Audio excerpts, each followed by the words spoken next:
This is CSAP's Science and Policy Podcast from the University of Cambridge, where we're bringing you the latest evidence and expertise to improve public policymaking.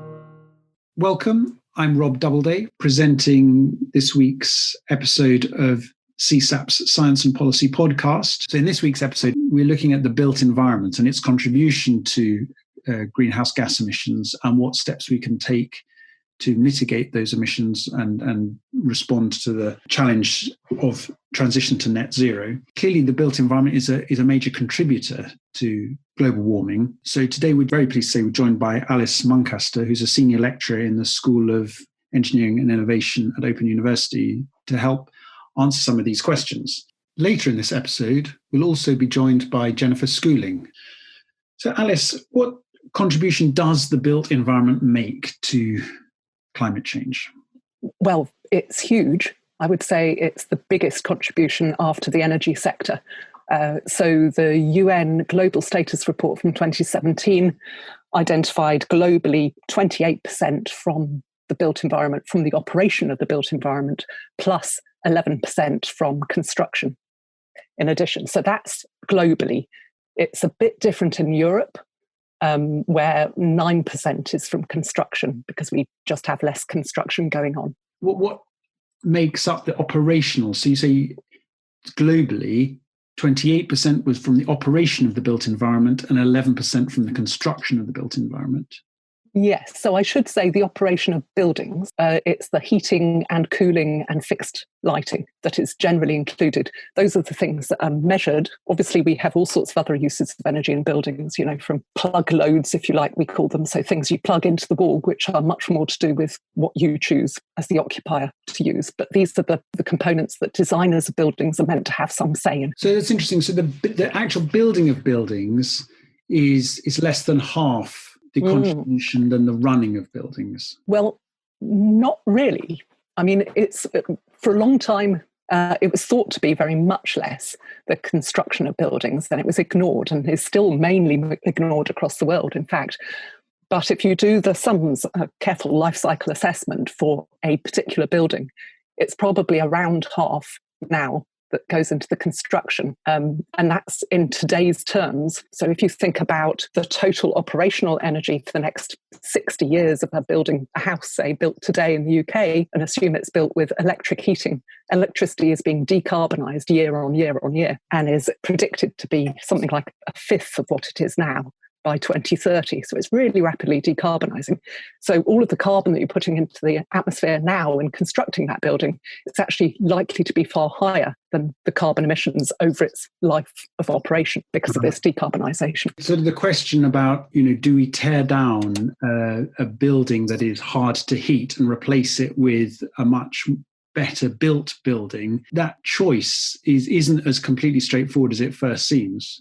We should retain almost all our buildings if we possibly can, because it's much less carbon intensive to retrofit them to a relatively good standard, not necessarily as good as you could get a new build, but a relatively good standard. And then, well, even if we don't carry on decarbonising, if we put them all to the lowest carbon form of electricity or heating at the moment, then that should pay back the retrofit costs within the life of the building.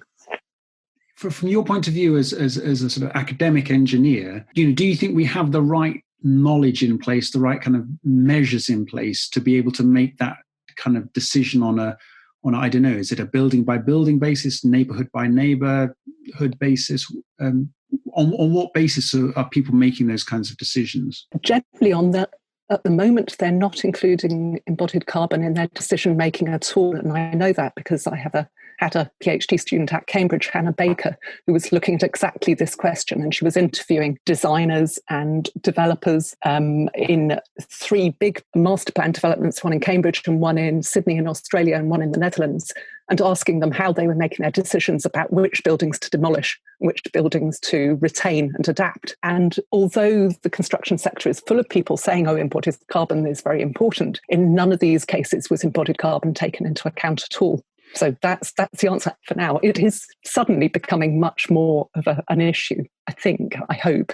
Certainly that's what it seems. So I know from what you've said that you're very committed to seeing a change in the way that these kind of the built environment is thought about and its contribution to climate change is thought about. What would you think is some of the most important steps that you'd like to see happen now? So there is a need for more data. There is a need for this data to be publicly available. So this is data about construction materials, and the data we need is called environmental product declarations, EPDs, and there's a very fixed and accepted method of calculating these, and a European standard which is adopted as a British standard and all across Europe, which tells us how to do this. And more are being developed, which is fantastic, but they're quite expensive. So they're a bit like having your nutrition advice on a pot of yogurt. It tells you how many of each bit has gone into this yogurt. So these do the same thing for a construction project, and they tell you how much energy has been used and how many greenhouse gases and other pollutants have been caused by the manufacture of this product. So we need those for all of our products, not just for the big names who are doing it. And for that to happen, we need government support. And then, because there are millions of these products, we need a very easily searchable database and one that links through to BIM, which is building information modelling, which is how people design buildings. So this is all happening, but it needs to happen quicker and it needs to have more government support. And so what do you think is driving these changes? The drivers are coming from a number of different places, and some of them are, I think, designers or developers seeing this as their USP that they can sell themselves on. Some of it is coming from the insurance industry, who have for a long time seen climate change as a huge risk. And some building product manufacturers are realising that this is going to be a key issue for how many sales they can get in the future. So also some trade bodies are doing a lot of work in this area who cover a concrete industry or the timber industry. So very interesting to think then on the other side of the equation, about retrofitting. You've made the case that more can be done to make visible the embodied carbon in new materials, and therefore presumably guide designers, architects, engineers, constructors to build buildings with less carbon intensive materials. But you're saying that actually you believe that the calculations are shifting, that in many or most cases it's better to retrofit existing buildings. So is our knowledge about what it takes to retrofit buildings getting better? Is our practice getting better? Or is it just that the calculation is shifted? I would say retrofit is rather behind new build. For a long time, people have focused on new build. Now there is a lot of focus on retrofit, or spoken focus rather than action on retrofit. And the RIBA, for instance, have got a retro first campaign out saying, yes, we should retrofit it before we think of demolishing it and rebuilding it. The information about the building materials, of course, is the same for retrofitting. You use the same sort of materials quite often, or you add new technologies, you add low carbon energy technologies or heating technologies. What is lacking is a real understanding of how the life cycle assessment method, which was developed for new buildings, can really best be applied to retrofitting buildings. And there's another sort of friction at the moment. So there's one group who think that you should carry out very deep retrofits. So, for instance, create a retrofitted passive house. And you can do this. So the passive house movement is a design of a very, very low energy house with mechanical heat recovery and mechanical ventilation. So it's very airtight and it's very controlled. Sorry, could you just for the lay person like me, what does mechanical heat recovery mean? Okay, so that means that the building, unlike my 1920s house, which I'm looking at the moment, which leaks like a sieve, passive houses are built so they're extremely airtight. So you get almost no trickling ventilation through the fabric. There are no gaps anywhere. Instead, you have a mechanical extraction fan, a bit like you have for your bathroom or your kitchen at the moment. But it extracts, as it extracts the hot air from the house to replace it with clean air, it also extracts the heat from that hot air in the house and recycles it into the house. So in theory, the passive house can use almost no extra energy at all in its heating. It just reuses its own created heat, which is all kept within it. It was designed in the first passive house in about the 1990s by Wolfgang Feist, who's a great German inventor and physicist. And it's a passive house movement. It's spread across the world. But you're saying there's a sort of debate in the retrofit world between this kind of deep retrofit, and then you were going on to say that presumably then a sort of a more pragmatic light retrofit approach. Yeah, exactly. So deep retrofit, I think, is a fantastic idea to prove that you can do it, to prove that you could upgrade, retrofit my 1920s house to passive house standards, which are slightly lower for retrofit, to be fair. So to get certified as a passive house, you have to prove a certain quality. But I'm not sure, because I haven't done the numbers myself, but I should think it's very building specific. I think doing that much work to a building can be using so much extra materials that it will take you very many more years to recover the carbon that you've spent doing that, and that actually lighter measures, which are much more likely to be taken up for a start by normal residents, can save a huge amount of greenhouse gas emissions in a very much less carbon expenditure way. Your view is, if you look at the UK, which presumably has a large stock of kind of built, old, leaky, badly insulated buildings, you would say that there's a great opportunity to retrofit, insulate the existing built environment. Absolutely. So a figure that lots of people say anyway is happening because of the slow pace at which we rebuild and demolish. At the moment, our built environment, we will have about 80% of the buildings that we see now will still be existing in 2050. What I think we need is to make that more like 95 or even 98%. I think there are very few buildings which should be demolished, very few buildings which are that bad. Of those buildings, of course, about 20% approximately, it's estimated, have some heritage value. So we really want to be able to retrofit those and retain their heritage value. So we don't want to put external insulation on most Victorian or older buildings, for instance. So you have to find sympathetic ways of retrofitting existing buildings that are sympathetic both to the building and also to the residents who live in them, because most of these are owner occupied. When landowners or building owners are looking at the trade-off between demolishing and rebuilding versus retrofitting, you say that the world's changing. We are shifting towards the kind more of the world that you want to see, which is greater emphasis put on retrofitting. And you said that you thought that government could play a role to accelerate that shift. What sort of role would you like to see policy and government play? The inclusion of a calculation of embodied carbon as part of the building regs would be a huge step forward.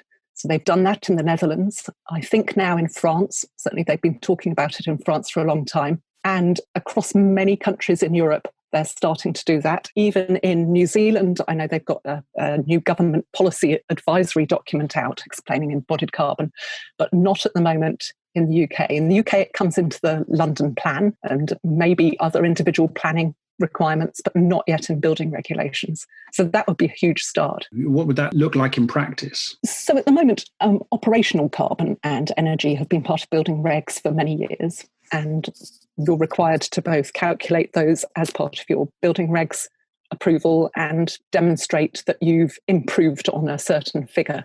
So we need to do the same for embodied carbon. And I believe that doing that for retrofit projects as well would also push the decision towards retrofit and away from demolition. So we need to do that for retrofit, and we also need to do it for planning approval for demolition. We need to be able to prove that demolition will actually be the lower carbon option, which I think would be very hard to do in most cases. So, I mean, that could actually lead to quite a substantial shift in the construction industry and on our, where the jobs are, where the opportunities for upgrading our built environment will come from. Indeed, and I think you'll see a lot more conversion. I know there's a lot of talk about whether all these office buildings will be unused post-COVID, whether more and more people will be working from home and whether we'll end up with a built environment that necessarily looks very different to what it looks like now. So rather than demolishing these office buildings, if we could convert them, that would be much lower carbon. If we could convert them and reuse them as different sorts of buildings. There's obviously an emerging discussion about this question, and people are concerned that there might be kind of rabbit hutch houses, and and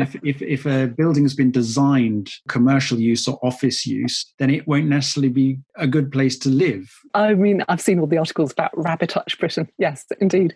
But that's a choice, obviously. Most commercial buildings are large compared with domestic buildings. And so there's no reason other than commercial why you should try to divide them up into tiny little apartments. Of course, you can make them much bigger. Most commercial buildings have much higher floor-to-ceiling ratios than domestic buildings, so that actually gives you a nice height of a room. They're perfectly adaptable in many cases. So this is a very kind of exciting call to fundamentally change the way we in this country think about our built environment as something to learn to love, and to improve through care rather than to sort of get tired of, knock down and build back better, as it were. Absolutely. I would really like to see that. And of course, it happens with beautiful ancient buildings such as we have in Cambridge, but it should be happening to 1920s and 1960s and 1980s buildings too. Thank you, Alice. If we're thinking about the built environment and what steps can be taken to try and meet net zero targets, we've just talked about construction materials and retrofitting versus new build. But what we're really interested in is thinking about the built environment as a whole, the different parts that make up the infrastructure, the buildings, the roads, the connections, and how we can think about the built environment as a whole and managing it in the transition to net zero. So I'm now delighted to be joined by Jennifer Schooling, whose work focuses on this. Jennifer, where do you think we should start?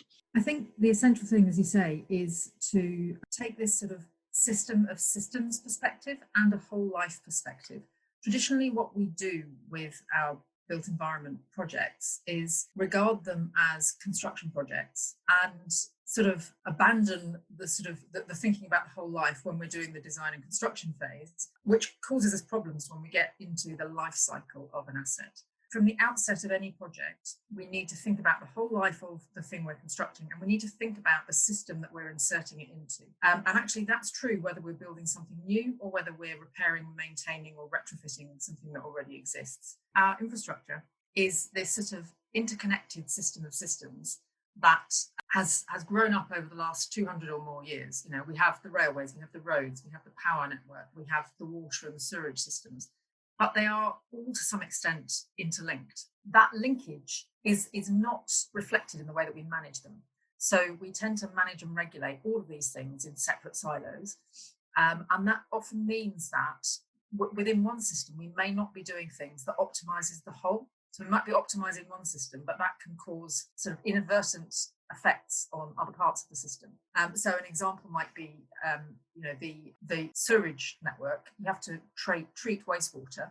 Some of the outputs from that wastewater treatment process could be used to generate power. And sometimes they are used to generate power, but that tends to be sort of for the local wastewater treatment process. On the flip side, we have quite stringent water treatment requirements, both for drinking water and for wastewater. And if we're increasingly stressing the high quality of those outputs, there comes a point where the positive impact that has on the watercourses perhaps is offset by a negative input because of the carbon footprint, for example, of the power network that we're using. Now, obviously, as we decarbonise our power network, that becomes less of a problem. But the challenge with decarbonisation is that A, it takes time to install the new resources that we need. B, the renewable supplies that we have tend to be a little bit peaky. So we're also having to install energy storage systems. So, we can't just say, oh, well, we're decarbonising the network, so that's okay. There's a limited amount of storage, there's a limited amount of generation, and we've got increasing demands on that system. So we have to always be thinking about all of these interlocking pieces and how they impact each other.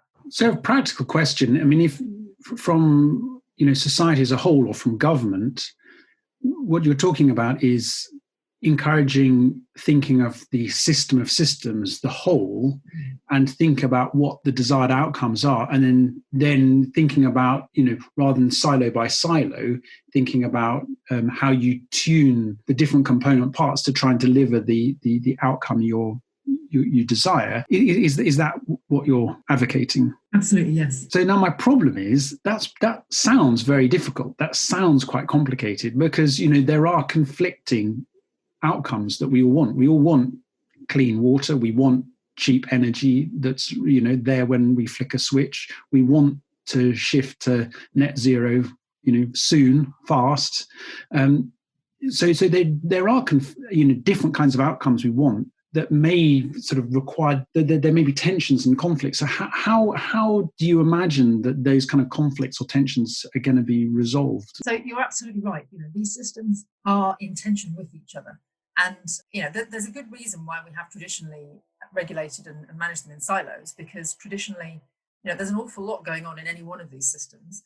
And they are pretty complex systems of systems themselves, in fact. In the days before we were able to manage and process large quantities of data, we didn't have the tools to enable us to effectively manage things as a system of systems. And we're always going to have to do some sort of siloed management, because you can't be an expert in everything. I think the key thing is to look at how these systems, as I say, interact and interlock. And one of the real opportunities in this space is the sort of the flourishing data ecosystem that we now have, which in the built environment, we are not yet as good at taking advantage of as perhaps some of the other sectors, but we are now increasingly able to generate really useful and helpful data about everything from individual components, from a pumping station, for example, all the way up to how, the water system is working in a particular region, all the way up to then how the various infrastructure systems are interacting with each other and the demands that they place on each other. So, it's already done to some extent. So National Grid keeps an eye on the TV schedules, for example, and if there's a major football match or something on, they know that everybody's going to get up and turn the kettle on at the same time. They've done this for decades. They've known about this for a long time.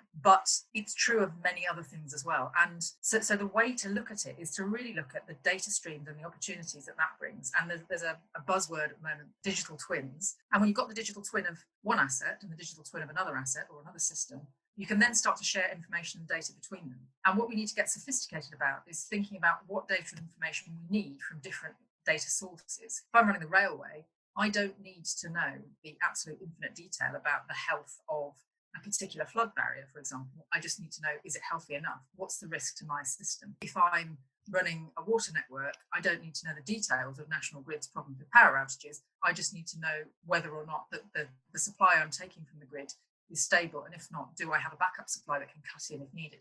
So there's a sort of thinking around the edges of what we traditionally think of as our own system. Where digital twins can bring an advantage is in helping us to visualize data better, to get to make it easier for the decision makers to make those decisions, and where appropriate to automate elements of that decision making process. Do we have examples where these digital twins are up and running and adding value? We do have some. If I just finish my sort of train of thought, then I can come back to that. So in contrast to the sort of the operational decision making, we also have the sort of the longer term view, which is about with an existing asset, how we manage and operate it. So how well is it performing, and when might I need to maintain it?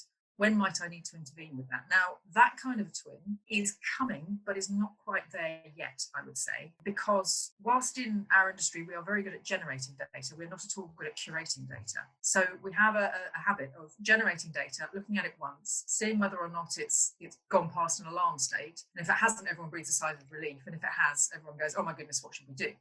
So what we need to do is get better at curating the data and then using it to get value out of it, so that we can start to look at trends, so we can start to understand at what point in the future we may need to go and intervene on an asset. So we can move from what we currently do, which is largely find and fix, towards more of a regime where we anticipate and we go along and we maintain. The advantage of that is you end up with a much calmer network, and there are good examples of that being done well. So for example, Anglian Water is doing some really interesting work in that space, precisely because they want to be able to have a sort of calm network, so that the users of the network don't know what's going on. They're completely unaware that there's any kind of maintenance or repair needing to happen on any part of the system. The other place where the digital twin can bring benefits, and is already doing so, is in the design and construction phase. We can use the digital twin for a whole range of things. So building information management is being used to collaboratively design assets, which has lots of advantages, including the fact that you avoid clashes. So if you've got in a building, for example, you've got the structural engineer, you've got the mechanical engineer, and so on, you don't end up with a structural engineer trying to put a column where a mechanical engineer needs to put a vent, and vice versa. So you get that collaboration during the design phase to make sure that everything's sort of contiguous and fits together well. You then get the opportunity to do virtual walkthroughs of the construction process and spot whether there might be any issues.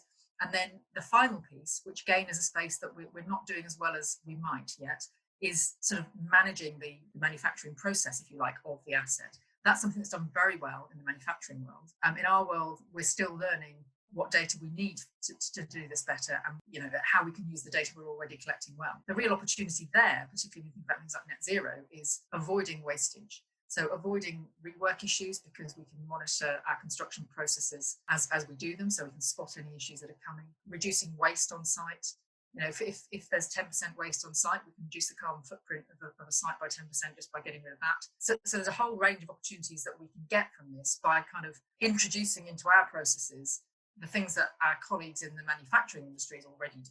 And what's interesting is I mean, if, as you say, we're thinking about this in the context of green recovery. So that's not just meeting net zero, but also kind of providing the kind of infrastructure that's going to support an economy and the kind of services that people want to see. From what you said at the beginning, you know, one of the real opportunities is about linking up different systems. How do you manage the problem where you're talking about interconnected systems that will have a kind of a complex mix of owners and users, and how do the sort of governance questions get worked out? That's a really interesting question, and you know, it is actually hard enough to do the sort of things that I mentioned now in water and others are doing. It becomes somewhat harder when you're trying to get data sharing between infrastructures. But there's a lot of really good progress being made on that. You know, there's work at the sort of the research end that we've been doing, for example, in CSIC, looking at city scale digital twins. So if you are a local authority looking at your future plans, you as a local authority have within your gift where things might end up going. So where the new housing might be, where any new jobs might be located, etc. You have some control over transport, and you need to understand how those decisions impact the future transport requirements. So do you need more roads, wider roads, more public transport? Where does the public transport need to go from and to? All those kinds of things. In a world where we're increasingly, for example, electrifying our vehicles, you also need to think about, well, okay, if we're going to say that one of the things we're going to do for transport to avoid air quality is to electrify the vehicles, then you've got to think about where you're going to charge those vehicles. And if, as we are in Cambridge, you're in a place where the grid is currently constrained, then you need to understand, well, okay, can we get policies that encourage charging at home rather than at work, or vice versa, depending on the stress on the grid? Or do we need to upgrade the grid? And if we need to upgrade the grid, who pays for that? So you can sort of start to unpick some of these knotty problems where a decision is not a simple decision that can be made within one organisation. However, if you are the City of Cambridge or the County of Cambridgeshire, you are going to have a digital twin of that energy network. You're going to ask the local network operator to provide information from their twin. So that the challenges that we're working through at the moment as an industry really are around, so what are the rules for sharing data? Because some of these assets are critical national assets, so we want to be sure that the assets remain secure. Some of the data we want to share might be competitively important. All of our infrastructure is managed on repeated contracts, and you don't have to be giving away necessarily all of the operational data to your competition. But also there's the issue of how you structure the data so that you can share it. Because it's no good you and I being really willing to share data, but actually our data is in completely different formats and it's unreadable by each of us. Some really good work being done under the National Digital Twin Programme, which is precisely aimed at trying to address this. There is a real willingness now, though, in the industry to address this, particularly when you come to things like infrastructure, which is a public good. We need to make sure that the public is getting the good from the data assets that we're creating, as well as the physical assets that we're creating. So, I mean, that's a sort of classic public policy question, isn't it? Because curating and sharing data costs money, and if the value is going to be more widely distributed, than the costs, which may fall more particularly on certain organisations. So, where do you see government playing a role in supporting the kind of move that you're advocating? I think government has a vital role, and the clients have a vital role, because you're absolutely right.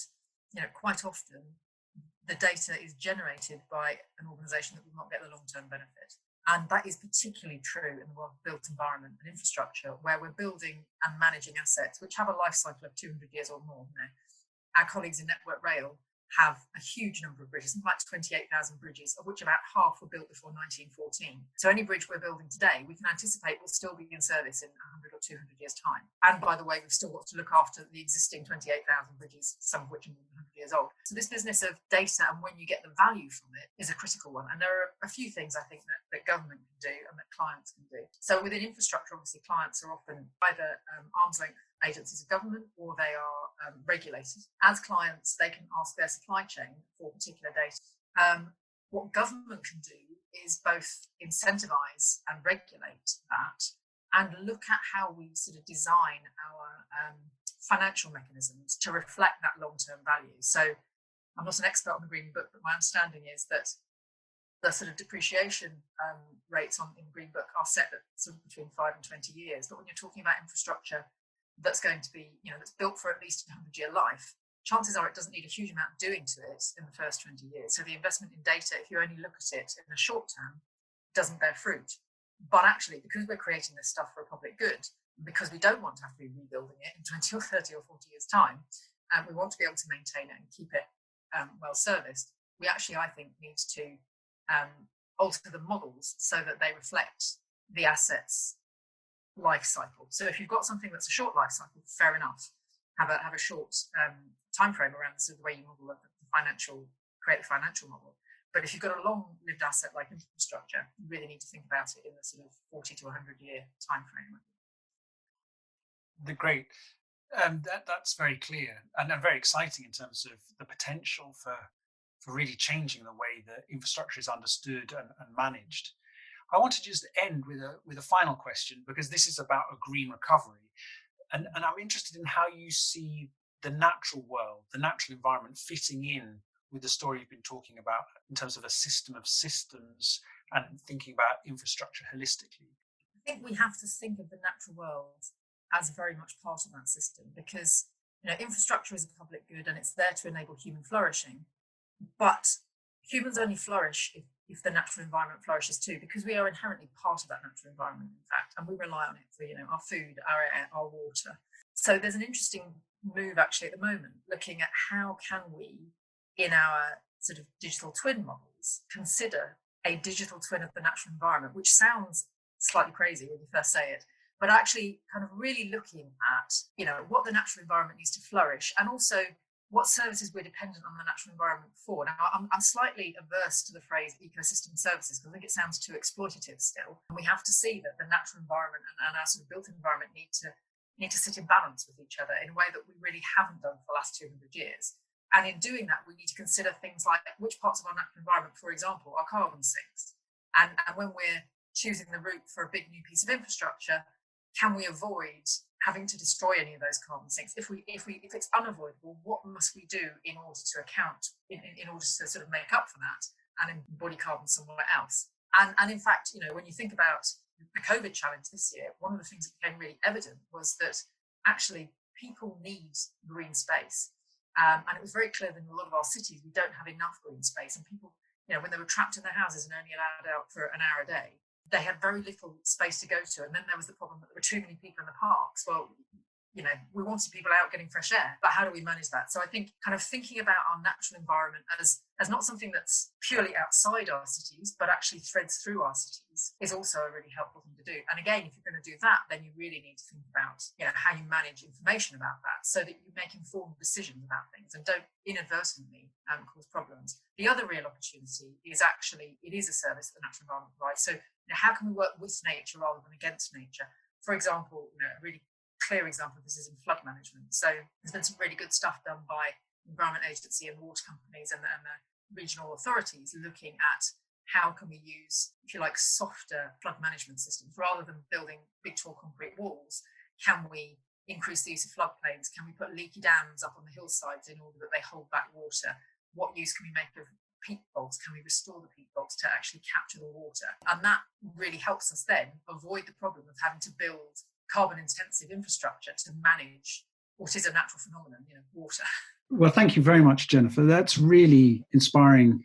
And thank you again, Alice. We'll be back next week for the penultimate episode of the series to discuss nature and conservation. CSAP's Science and Policy podcast is a production of the Centre for Science and Policy at the University of Cambridge. This series is produced in partnership with Cambridge Zero. This episode was hosted by me, Rob Doubleday, and was produced by Kate McNeil. You can learn more about CSAP's work by visiting us on Twitter at CSciPol or at our website www.csap.cam.ac.uk. If you have any feedback about this episode or questions you'd like us to address in a future week, please email inquiries@csap.cam.ac.uk. Thanks for listening.